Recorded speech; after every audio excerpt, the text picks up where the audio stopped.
Bonjour à toutes et à tous, on se retrouve aujourd'hui pour une nouvelle vidéo. Et cette fois-ci, on va pas parler de tests de nouveaux PC ou quoi que ce soit, mais un vieux PC d'une époque assez certaine, on va dire, parce qu'il date un petit peu. Voilà, donc c'est un Asus que l'on a devant nous. Alors il n'est pas sous Windows 98 quand même, pas à ce point-là, mais il est pas tout jeune. Voilà, donc on va voir tout de suite ce qu'il y a dedans et comment je l'ai un petit peu arrangé et comment je compte l'arranger par la suite. Alors, pour le Asus, c'est le L5000. Voilà, AMD Sempron X64, comme ça vous avez tout. Alors, ici, donc la petite bête qui va bien, on va l'ouvrir un petit peu et comme ça on va pouvoir faire un petit peu le tour de tout ça. Alors, on va enlever le plastique. Alors, le plastique qui est toujours là, nickel, tout va bien. Ça protège bien. Donc voilà comment c'est. On a bon, l'écran, tout va bien, le clavier. Non, sans rire. Là, on a vraiment voilà, la vue de l'ordinateur, comment il est réalisé et tout, donc ça c'est plutôt pas mal. Alors, le clavier c'est bizarre, il sort un petit peu. Euh, alors, je vais débrancher ici, comme ça vous allez mieux voir et faire un petit peu le tour de l'animal. Et le réseau, je vais l'enlever. Voilà, comme ça on va pouvoir faire un petit peu le tour de tout ça. Donc le dessous, hop là, voilà. On a toujours, alors si je mets ça correctement, voilà, l'étiquette de Windows, la Windows XP Pro, attention, avec bien évidemment le code qu'il y a à l'intérieur, donc ça c'est vraiment pas mal, en l'occurrence, et c'est toujours présent, je veux dire, souvent on se retrouve avec des choses comme ça qui sont complètement effacées, puis on ne peut plus les retrouver par la suite.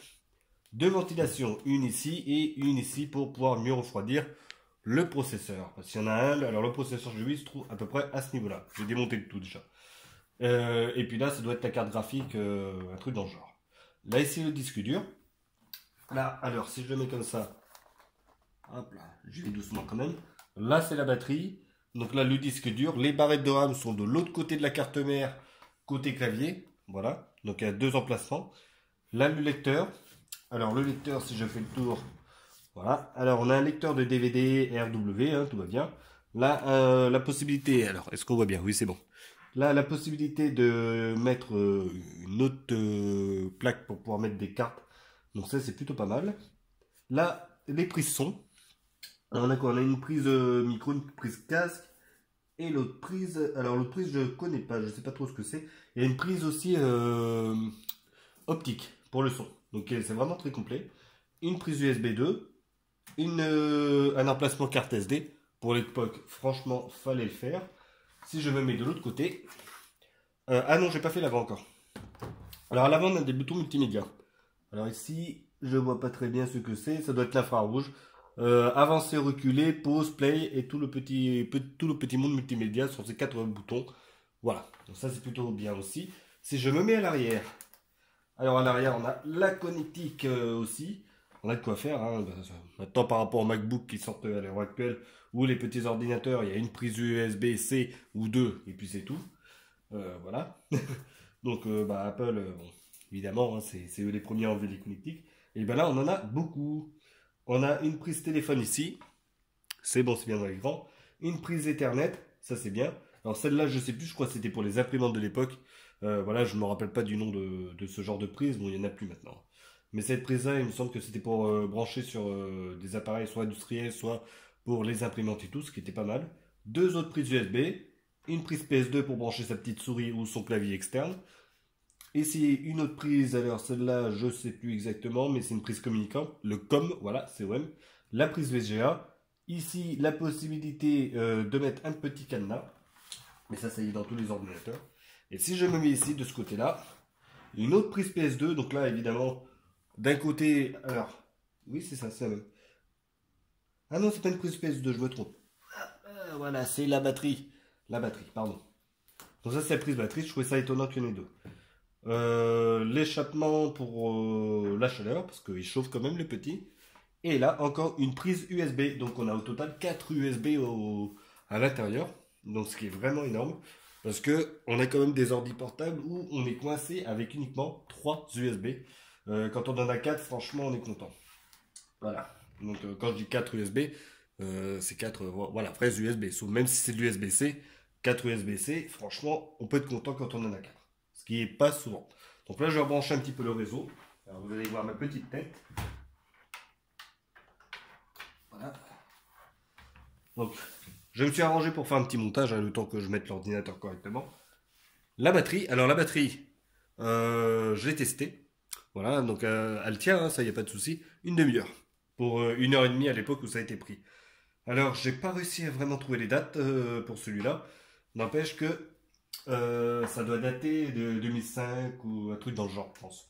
Voilà. À l'époque, ils faisaient des ordinateurs qui avaient, si je me trompe pas, 512 de RAM jusqu'en 2005 et un petit peu plus. En 2006, ils commençaient à faire les 1 Go avec la sortie de Windows Vista qui a suivi par juste après. Voilà. Donc Windows Vista, si je me trompe pas, voilà, 2005-2006. On était embêté avec les 512 mégas, ils ont dû passer tous les ordinateurs en 1 Go minimum. Voilà. Donc 1 Go, 2 Go, et puis bah, maintenant on les a en 8, 16, 32 Go les ordi. Alors, on le roule. Donc le clavier il est là, donc ça va, pas de clavier numérique, 5-15 pouces 4 tiers. Voilà. Je ne me rappelle plus la définition, on va voir. Alors là, on a une petite prise pour allumer Internet. Ensuite, là c'est celle-là. Là c'est la prise pour allumer la messagerie. Ici, parce qu'il faut vraiment se rapprocher pour bien voir. Là je sais pas, et puis là c'est Power, évidemment. Alors, ça va de soi. Donc franchement, pour un ordi portable de cette époque, hein, je répète, franchement c'est... il est hyper complet, je veux dire, il est impressionnant. Une carte SD à l'époque, je veux dire en 2005, on n'avait pas vraiment de carte SD, et que c'était le tout début des appareils photo numériques.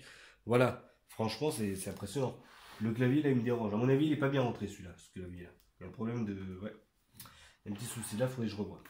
Je vais l'allumer, comme ça vous allez voir un petit peu, on va rentrer dans le BIOS, et j'espère, bah, sinon je ferai le focus avec le téléphone.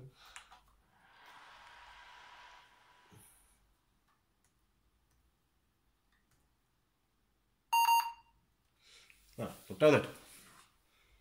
Ça marche pas cette affaire. Là, voilà. Alors, petit souci, ah oui, j'avais débranché, il a perdu la date. C'est pas grave. Alors je me demande si, quand j'avais testé la batterie, ça n'a pas vraiment flashé ou abîmé la batterie. Je vais faire ça. Voilà.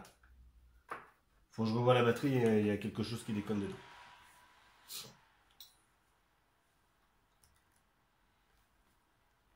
Donc je vais remettre ça à la date, comme ça après on est tranquille. Bon, après, ah. Alors oui, il y a Windows XP, il y a Linux, hein. Je vais déjà commencer à configurer, je vous expliquerai ça juste après. Parce que le problème, c'est que si je teste l'ordinateur là actuellement, on va être embêté. Ah, c'est peut-être pas ça. C'est pas grave, on va y arriver. Voilà, c'est bon. Alors, là, il est actuellement 19h. 19h, mince.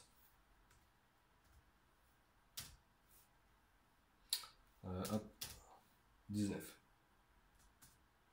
Non.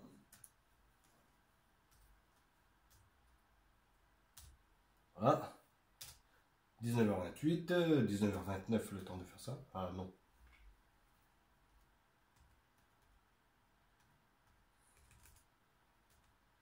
Tac.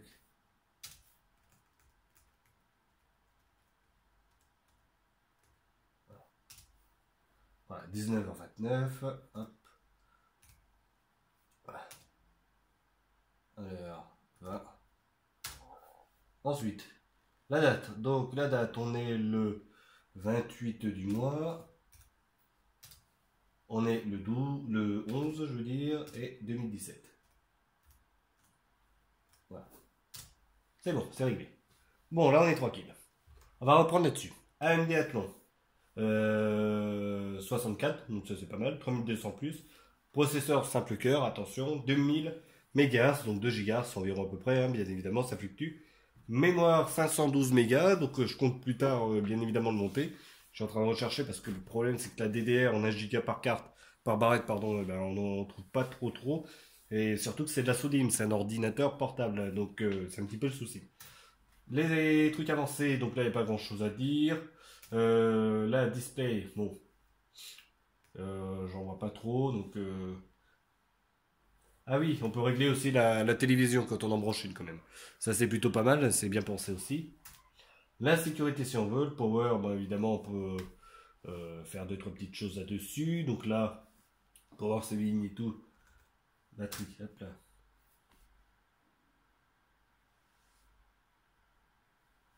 Ok. Bon, la batterie apparemment elle est plus du tout reconnue, hein. Voilà, c'est pas grave.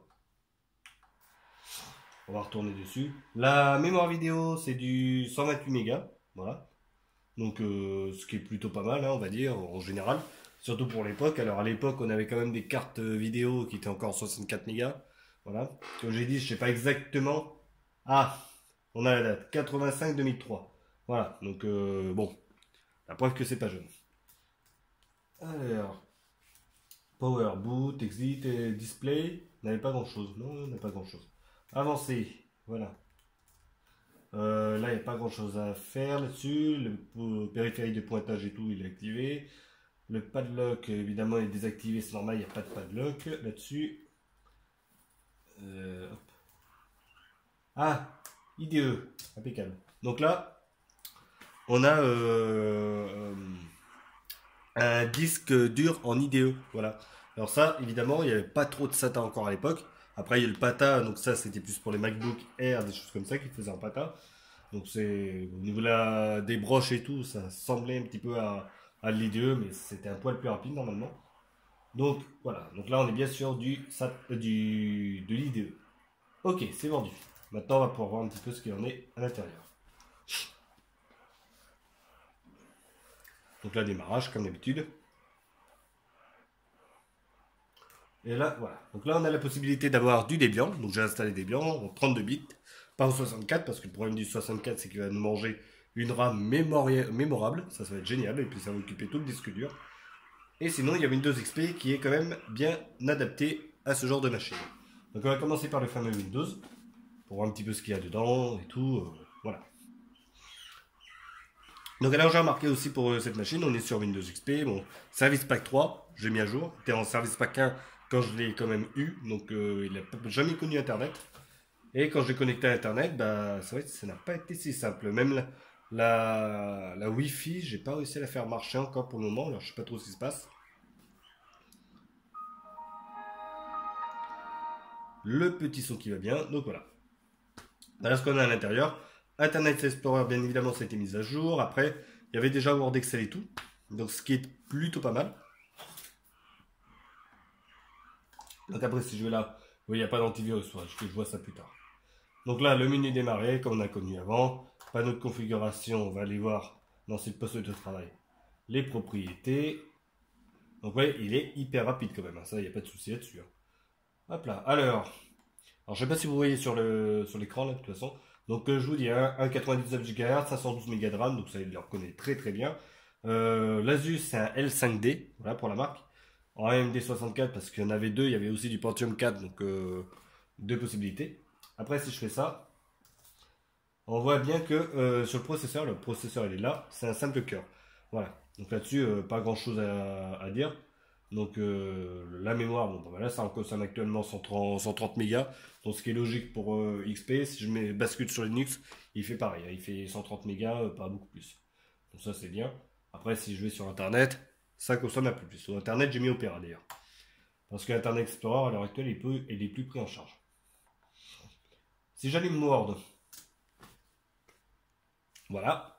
Donc vous voyez que c'est hyper rapide. Alors ça ce qui m'étonne quand même, c'est que c'est quand même un disque IDE, pardon. Et par rapport à ce que l'on connaît à l'heure actuelle, les Windows 10, tout le petit monde et tous les ordi portables qui sortent encore avec des disques durs sont hyper longs. C'est-à-dire que là, je vais allumer PowerPoint. Voilà, c'est instantané, c'est impressionnant. On est sous XP quand même. Il n'y a que 512 mégaoctets de RAM. Il n'y a rien du tout. Donc, Audacity, un poil plus lourd quand même. Voilà, mais ça fonctionne bien. Voilà. Internet Explorer, c'est parti. Ah, ça va. Ah, LibreOffice. Alors, LibreOffice, évidemment, pour travailler, c'est quand même mieux. Si j'ai pas voulu VRWord, mais j'ai quand même mis LibreOffice, c'est quand même plus sympathique. Voilà. Un poil plus long quand même à démarrer LibreOffice, mais c'est normal, c'est pas intégré à Windows. Mais sinon, je trouve que c'est quand même assez rapide à démarrer, ça, il n'y a pas de souci là-dessus, c'est très bien. Voilà. Besoin de changer le modèle et après on peut écrire. Hop, voilà. Voilà. Une fois qu'il a chargé, on est tranquille. Donc voilà, ça c'est à peu près pour voir sur Windows XP. Franchement, j'ai pas grand chose à dire là-dessus. Il fonctionne très bien, hein, ça y a pas de souci. Si je vais ici dans mes documents, voilà, ça s'ouvre direct. Là, c'est rien, c'est de toute façon des setups que j'ai fait, de logiciels. Opera, ah, bing, voilà. Quand même, il faut l'ouvrir Opera. Alors j'ai mis Opera pourquoi? Parce qu'il est quand même un poil plus léger que le reste, hein. Ça c'est clair. Donc là, si je fais ça, un petit contrôle alt-sup, voilà, on est déjà à 300, voilà, 330 mégas de mémoire utilisée, ce qui est déjà beaucoup. Il faudrait que je vois Opera pour qu'il arrête de charger les dernières pages quand même. Voilà.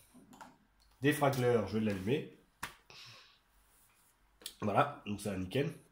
Alors, au départ, j'ai un disque dur, je vais vous le montrer, 80 Go normalement. Il est où? Il est là. Hop là, propriété. Donc là, j'ai 25 Go, j'en ai d'autres à côté. Non, 36, pardon. 36 Go. Et je l'ai sectionné en deux. Donc évidemment, ça va de soi. Alors j'ai deux partitions, j'en ai une de 36 et l'autre de 25. Ce qui me fait un total de normalement 80 à peu près par rapport à ce qu'il disait sur le disque dur. Voilà, disque dur de 80 Go et non 160 comme il y avait pas très longtemps après. Voilà. Donc la preuve que c'est pas tout récent. Donc là, si j'ouvre ça, on va pouvoir voir un petit peu comment c'est. Alors c'est grâce à ça que j'ai partitionné mon disque dur. Parce que le souci, c'est qu'il y avait quand même Windows dessus. Et le but, c'était de mettre Linux sans avoir réinstallé le Windows, sachant que le Windows, ça XP et que le Windows XP, il était authentique. Donc ça m'embêtait un petit peu de l'effacer pour le remettre.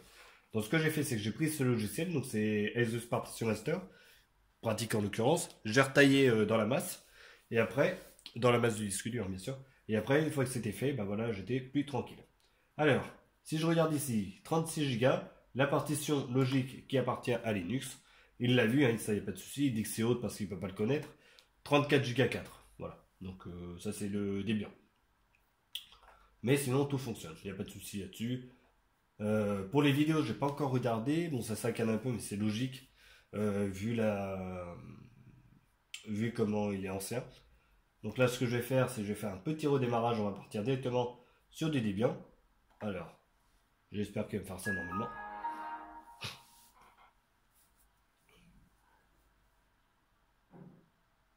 Voilà, donc là, il ferme. Alors, toujours pareil, hein, c'est un petit peu long à fermer ou à ouvrir, hein. Ça, là-dessus, on va pas pouvoir y faire grand-chose. Voilà, donc le petit Asus qui va bien.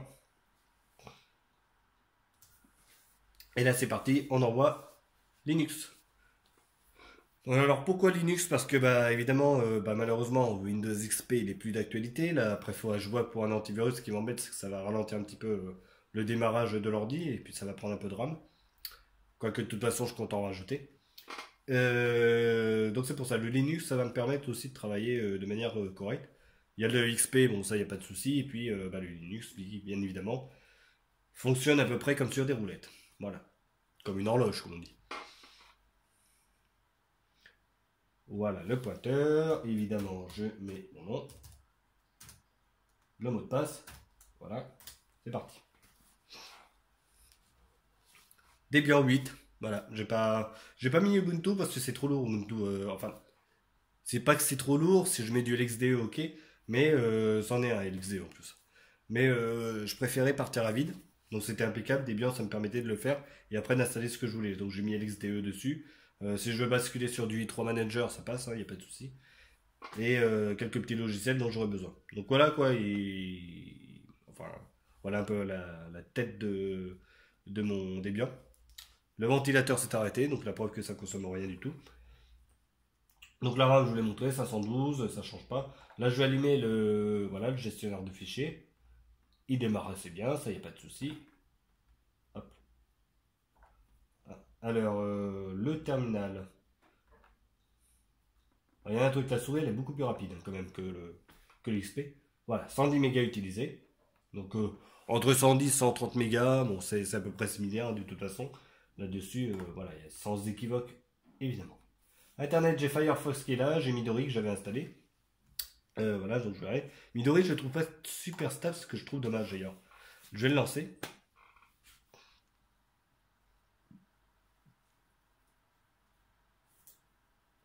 Voilà. Donc, Là, je vais faire une petite recherche, on verra bien ce qu'il va me dire. Et voilà. Donc là, hop, sécurité inconnue. Ah oui, bah c'est le problème de la batterie. Faut que je vois ce qui se passe avec la batterie parce que ça va m'embêter pendant un moment, ça. Voilà, donc la preuve, voilà, Midori ça passe, il n'y a pas de souci. Après, bah, si j'allume Firefox, malheureusement, c'est là que voilà, le bas blesse, il consomme énormément ce logiciel. C'est un petit peu dommage quand même pour Firefox parce que malgré tout, il est super bon. Il y a pas vraiment grand chose à redire. Il y a les extensions et tout, donc c'est vraiment pas mal. Là, on voit, il met quand même plus de temps à démarrer. C'est un poil embêtant. Voilà, je vais faire une petite recherche. Voilà. Là, connexion non sécurisée, évidemment. 2017, c'est que c'est pas à jour par rapport à Internet. Voilà. Après, qu'est-ce qu'il y a d'autre à dire? Il n'y a pas grand-chose. Graphisme, j'ai quoi? GIMP. Ah bah on va lancer GIMP. On va voir combien de temps il va mettre pour démarrer quand même. Ça, c'est pas mal. Voilà. Donc là, c'est parti. On envoie GIMP. Parce que lui, il est très très long à démarrer. Bon, ça va encore, ça va encore. C'est pas non plus la mort. Mais il se charge.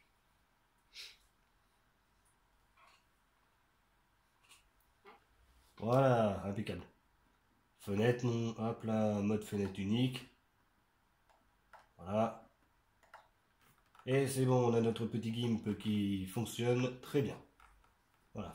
Ça consomme pas trop en RAM, donc c'est bien. Alors, la seule chose que, tant que j'aurais pas changé la RAM, il va falloir que je fasse attention à ça. C'est allumer un logiciel ou deux et grand max. Il ne faudra pas que je fasse grand chose. LibreOffice, je vais l'ouvrir, on va voir un petit peu la différence avec XP, le Writer directement. Ah bah là, ça a été direct. En même temps, c'est mieux intégré sur un Linux que sur un Windows, tout ça. Mais il faut qu'il charge encore.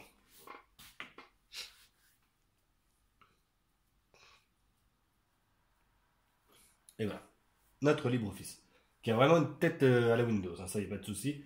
Hein. Alors là, si je fais ça, à propos, il est en anglais, ça va falloir que j'y remédie. La 4.3, j'ai même pas la 5. Évidemment, on est sur du Debian. Il faut faire quelques petits compromis quand c'est comme ça. Voilà. Voilà, voilà. Bah, il n'y a pas grand chose d'autre à dire. Après, bon, bah, il fonctionne, il n'y a pas de souci. Son vidéo et tout. Bon, j'ai mis OpenShot. Voilà, on verra bien si ça fonctionne ou pas. Ça me le dira. Mais voilà à peu près l'ordinateur. Donc, un petit Asus, il fonctionne toujours. L'écran, il est impeccable. Alors, je vais pas regarder les paramètres d'affichage. J'ai oublié de regarder ça. Il faut aller dans Préférences. Et alors là, économiseur, il faut trouver l'affichage. Paramètres de l'écran, ça doit être ça.